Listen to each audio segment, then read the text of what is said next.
Qurq bo'lgan tovuq nega o'zini tagidagi tuxumni yeb qo'yadi? Bugun shu savolga javob beramiz va videoni oxirigacha ko'ringlar. Mana ko'rishingiz mumkin, gigant qora shahzoda zotli tovuqimiz qurq bo'lgan. Tagidagi tuxumni yeb qo'yishning sababi, mana biz o'zi atidan eksperiment uchun 17 ta tuxum qo'ygan edik tagiga. O'zi 15 ta tuxum oladigan tovuq edi.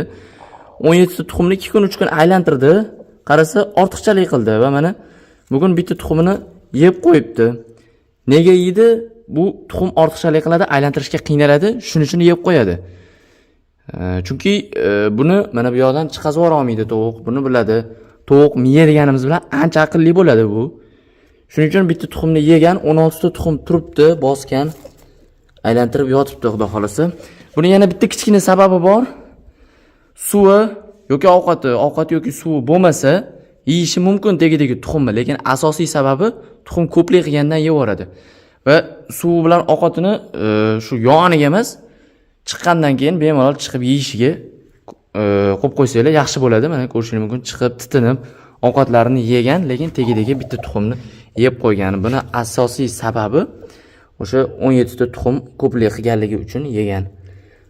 Xayr, sog' bo'linglar, salomat bo'linglar. Videoga like bosib qo'yishingizdan chiqazmanglar, kanalga obuna bo'lib qo'yinglar.